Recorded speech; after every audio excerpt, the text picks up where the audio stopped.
और इस वक्त की बड़ी खबर आपको बता दें जो बांग्लादेश से आ रही है, जहां इस वक्त हिंसा, आगजनी और हर तरफ तोड़फोड़ की तस्वीरें नजर आती हैं। बांग्लादेश में एक बार फिर जबरदस्त हिंसा हुआ है। हसीना विरोधी नेता की हत्या के बाद जबरदस्त बवाल हुआ। उस्मान हादी की मौत के बाद जबरदस्त आक्रोश के हालात हैं। आपको बता दें ढाका के कई इलाकों में तोड़फोड़ और आगजनी की तस्वीर सामने आ रही है। उस्मान हादी को पॉइंट ब्लैंक पर कर आपको बता दें सर में गोली मार दिया गया था और ऐसे में सिंगापुर में इलाज के दौरान उस्मान हादी की मौत हो गई और बांग्लादेश के लोगों में इसके बाद से ही जमकर उबाल है। वो हादी की मौत के बाद आक्रोशित होकर सड़कों पर उतर आए और उसकी मौत पर ढाका से लेकर चटगांव तक हिंसा और प्रदर्शन हो रहे हैं। बांग्लादेश में जगह जगह तोड़फोड़ की जा रही है। लोगों की भीड़ चौक चौराहे पर जमा है और लोग हादी को इंसाफ दिलाने की मांग कर रहे हैं। तो बांग्लादेश के हालात हम आपको दिखा रहे हैं आपके टीवी स्क्रीन पर। इन तस्वीरों से आप समझ सकते हैं कि कैसे आग की लपटों में एक बार फिर घिरा है बांग्लादेश। उस्मान हादी के मौत के बाद से आशंका जताई जा रही थी कि बांग्लादेश के हालात बिगड़ सकते हैं। उस्मान हादी की मौत के बाद लोगों में आक्रोश है। ढाका में लोगों ने विरोध स्वरूप पैदल मार्च भी निकाला। इस मार्च में महिलाएं और बच्चे भी शामिल हुए। प्रदर्शनकारी सड़कों पर जबरदस्त नारेबाजी कर रहे थे। इन लोगों की मांग है कि जल्द से जल्द हादी के हत्यारे को पकड़ा जाए और सख्त से सख्त सजा दी जाए। आपको बता दें हादी पर हुए हमले के बाद बांग्लादेश सरकार अब भी खाली हाथ है। उसके हत्यारे फरार हैं और सरकार उन्हें अब तक गिरफ्तार भी नहीं कर पाई है। तो देखिए किस तरीके से उस्मान हादी की मौत के बाद जो तमाम समर्थक हैं बड़ी तादाद में सड़कों पर उतर आए हैं और खासतौर पर महिला ब्रिगेड, देखिए सभी महिलाएं हैं बांग्लादेश की ढाका में जो सड़कों पर उतरी हैं और हादी के लिए इंसाफ की मांग कर रही हैं। ये लोग चाहते हैं कि जल्द से जल्द उसके हत्यारे पकड़े जाएं और उन्हें फांसी की सजा हो। ये तस्वीर मैं आपको बांग्लादेश की दिखा रही हूँ, ढाका की, जहां पर सड़कों पर महिलाओं का एक बड़ा फौज जो है वो उमड़ पड़ा हादी के लिए इंसाफ की मांग करने के लिए। उस्मान हादी की मौत के बाद से आगजनी की घटनाएं बांग्लादेश में देखने को मिली। यहाँ पर लोगों ने डेली स्टार जो एक न्यूज़पेपर है इसके दफ्तर में भी आग लगा दी। सिंगापुर में उस्मान हादी की इलाज के दौरान मौत हो गई, जिसके बाद से उनके समर्थकों का गुस्सा फूटा है और डेली स्टार न्यूज़पेपर के ऑफिस के बाहर ये लोग जमा हो गए।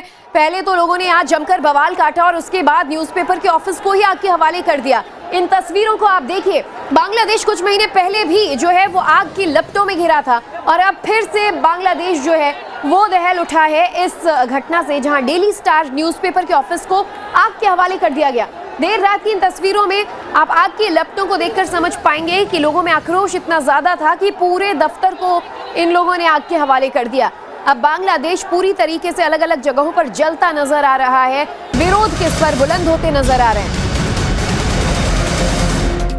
और ये डेली स्टार के बाद अब आपको बता दें एक और अखबार के दफ्तर में इन लोगों ने तोड़फोड़ की। प्रदर्शनकारियों ने प्रोथोमालो का दफ्तर भी जलाया है।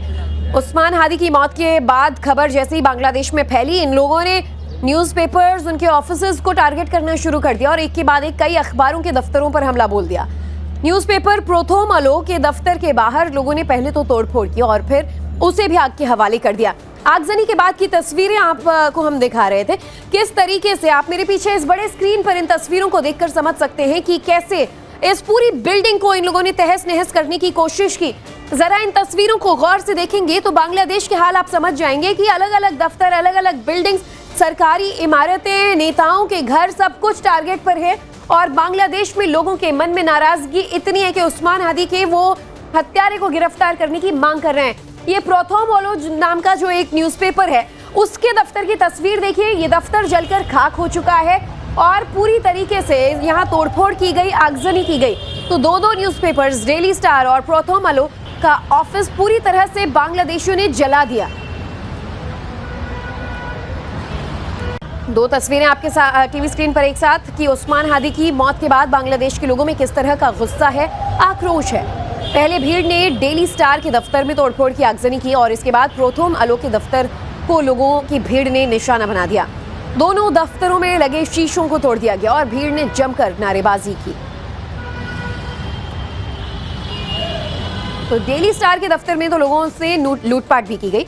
दफ्तर में रखा सामान अपने साथ लेकर जो प्रदर्शनकारी हैं वो भाग गए। लोगों ने डेली स्टार न्यूज़पेपर के दफ्तर में न सिर्फ तोड़फोड़ और आगजनी की बल्कि दफ्तर के अंदर घुस गए और वहां रखा हुआ सामान अपने साथ ले गए। बांग्लादेश में जब जब विरोध प्रदर्शन होता है उसके बाद इस तरह की लूट की घटना भी देखने को मिलती है। इससे पहले भी आपको याद होगा जब शेख हसीना के खिलाफ प्रदर्शन किया जा रहा था तो उनके सरकारी आवास में घुसकर जेन जी कथित लोगों ने वहां पर इसी तरीके की लूट को अंजाम दिया था।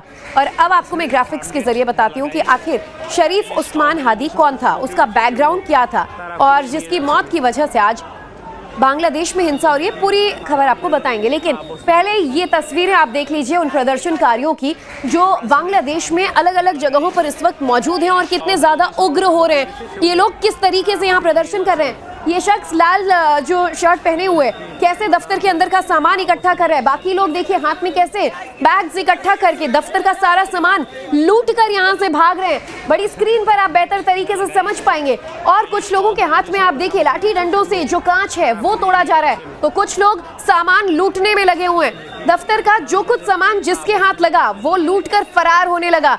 तो न सिर्फ तोड़फोड़ और आगजनी, यहाँ पर जिस तरीके से लूट की भी लूट की वारदात को भी अंजाम दिया गया है सिर्फ इसलिए कि उस्मान हादी की हत्या कर दी गई थी और उसके बाद लोगों का विरोध अब ज्यादा तेज होता गया।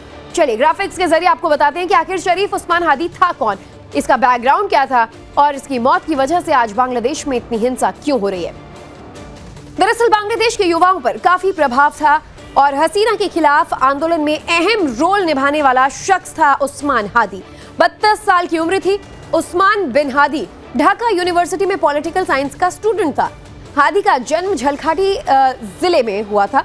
हादी के पिता एक मदरसा में टीचर थे। पढ़ाई नेसराबाद कामिल मदरसे में हुई थी। हादी ने कई किताबों में भी लिखा था। जुलाई प्रोटेस्ट के बाद वो सुर्खियों में आए। उस्मान ने बीएनपी के खिलाफ आवाज उठाई और हादी और उनके साथियों ने इनकलाब मंच बनाया। आम चुनाव से पहले ये लोग अपने इस इनकलाब मंच के जरिए निर्दलीय चुनाव लड़ने की भी घोषणा कर चुके थे। तो हादी की मौत के बाद अब जगह जगह प्रदर्शन तेज हो गया है। ढाका की सड़कों पर लोगों की भीड़ जमा होने लगी है। हाथों में लाउडस्पीकर लिए, झंडे लिए हादी के समर्थक देर रात से ही ढाका की सड़कों पर उतर आए हैं और लाउडस्पीकर पर जमकर नारेबाजी कर रहे हैं। इन लोगों ने यहाँ ढाका की सड़कों को जाम कर दिया है और हादी के हत्यारों को उनके अंजाम तक पहुंचाने की मांग कर रहे हैं। तो चलिए अब तस्वीरें भी हम आपको बांग्लादेश की दिखा रहे हैं। अब इस तस्वीर को देखिए और समझिए कि बांग्लादेश में जमीनी हालात इस वक्त क्या है। ये ढाका की तस्वीर है। लोग किस तरीके से यहाँ पर हाथों में झंडा लिए नारेबाजी करते नजर आ रहे हैं और खासतौर पर बड़ी तादाद में जो युवा हैं और महिलाएं हैं वो सड़कों पर रात भर जाम लगाकर प्रदर्शन कर रहे हैं कि जो हत्यारे हैं उन्हें गिरफ्तार किया जाए और कार्रवाई के नाम पर उन्हें फांसी की सजा दी जाए। बांग्लादेश की सड़कों पर एक बार फिर पैर रखने की जगह नहीं, क्योंकि बड़ी तादाद में, हजारों की तादाद में उस्मान हादी के समर्थक जो हैं वो जाम कर रहे हैं और विरोध कर रहे हैं, आगजनी की घटनाओं को अंजाम दे रहे हैं। उस्मान हादी पर अब मोहम्मद यूनुस का बयान सामने आया है। आपको बता दें कि हादी के हत्यारों को बख्शा नहीं जाएगा। कहा है कि अपने एक बयान में उन्होंने कहा बांग्लादेशी अंतरिम सरकार के प्रमुख हैं मोहम्मद यूनुस को शहीद कहते हुए दिखाई दिए। इसके साथ ही उन्होंने शनिवार को बांग्लादेश में राष्ट्रीय शोक की घोषणा की। और अब समझिए कि बांग्लादेश में उस्मान हादी के साथ हुआ क्या था जिसकी वजह से उनकी मौत हुई और बांग्लादेश में हिंसा की आग इस तरह भड़क उठी। 12 दिसंबर को उस्मान हादी को गोली मार दी जाती है। पलटन इलाके में कल्वरट रोड पर यह गोली मारी गई। 3 अज्ञात हमलावरों ने अचानक हादी को गोली मार दी। 6 दिनों तक जीवन के लिए संघर्ष किया। सिंगापुर के एक अस्पताल में हादी की इलाज के दौरान मौत हो गई। हादी की मौत के बाद बांग्लादेश में हिंसा भड़क उठी। इस बीच एक और बड़ी खबर आपको बता दें, बांग्लादेश में हिंसा से जुड़ी हुई एक और बड़ी ब्रेकिंग। हिंसक भीड़ ने शेख मुजीबुर रहमान के घर को भी आग के हवाले कर दिया है। गुस्साई भीड़ ने बांग्लादेश में सिर्फ सड़कों पर ही प्रदर्शन नहीं किया बल्कि उन्होंने शेख मुजीबुर रहमान के घर को भी निशाना बनाया और उसमें आग लगा दी। भीड़ में मौजूद लोग घर की दीवारों पर हथौड़े से वार करते नजर आए और घर के अंदर भी पहुंच गए और यहाँ पर आग लगा दी। ये तस्वीरें शेख मुजीबुर रहमान के घर की आपको दिखा रहे हैं जो आग की लपटों में घिरी नजर आए। तो इन तस्वीरों को देखेंगे तो आप समझ पाएंगे कि बांग्लादेश में सिर्फ आगजनी नहीं, लोगों का जो विरोध है वो इस कदर है कि तमाम सरकारी दफ्तरों में पूर्व बड़े नेताओं के घरों को आग के हवाले ये लोग कर दे रहे हैं। और ये तस्वीर शेख मुजीबुर रहमान के घर की है। देखिए किस कदर आग जो है वो ऊंची ऊंची लपटें जो हैं वो पूरे घर को समेटे हुए हैं। और जिस तरीके से शेख मुजीबुर रहमान के घर को आग के हवाले इन प्रदर्शनकारियों ने किया, ऐसे ही कुछ और सरकारी दफ्तरों को टारगेट किया, न्यूज़पेपर के ऑफिसेज को टारगेट किया और जगह जगह आगजनी की घटनाओं को अंजाम दिया। इसके बाद इन लोगों ने यहां जमकर तोड़फोड़ भी की और लूट की घटनाओं को भी अंजाम दिया। और अब मैं आपको ये 2 तस्वीरें दिखा रही हूं। आप देखिए कैसे बुलडोजर लाकर इन लोगों ने विरोध करने की कोशिश की और साथ ही एक घर को पूरी तरह तहस नहस कर दिया। तो बांग्लादेश एक बार फिर से देखिए किस तरीके से विरोध के तलवार पर बैठा हुआ है और बांग्लादेश में किस तरीके से एक बार फिर से जगह जगह प्रदर्शन की आवाज बुलंद होती नजर आ रही है।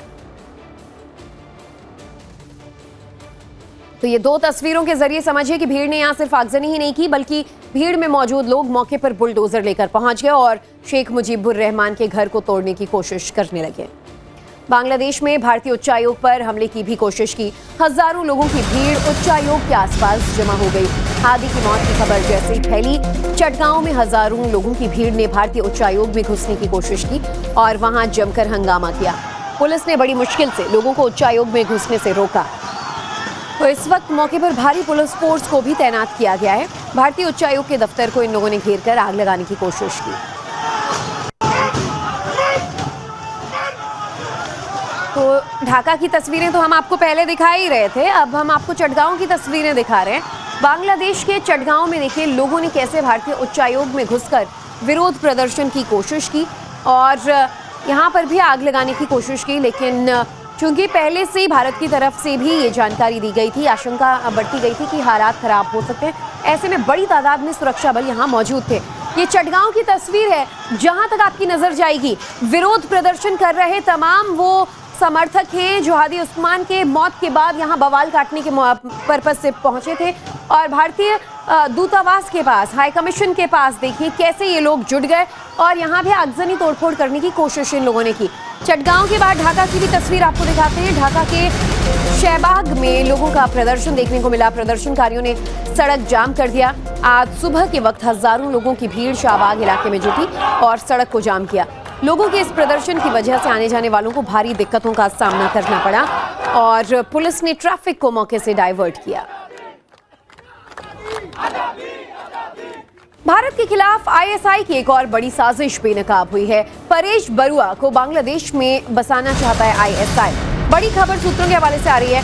उल्फा का मोस्ट वांटेड आतंकी है परेश बरुआ। जानकारी के मुताबिक चीन के यूनान प्रांत में छिपे परेश बरुआ को बांग्लादेश लाने की योजना आईएसआई द्वारा बनाई जा रही है ताकि भारत के उत्तर पूर्व में आतंकी नेटवर्क को दोबारा सक्रिय किया जा सके। भारत ने इस खतरे को गंभीरता से लेते हुए भारत बांग्लादेश सीमा पर निगरानी बढ़ा दी है। परेश बरुआ पर असम और उत्तर पूर्व भारत में बम धमाकों, उगाही, हथियारों की तस्करी और भारतीय सुरक्षा बलों पर हमले की साजिश रचने का गंभीर आरोप है। वो 2004 से चटगांव हथियार कांड से भी जुड़ा हुआ है।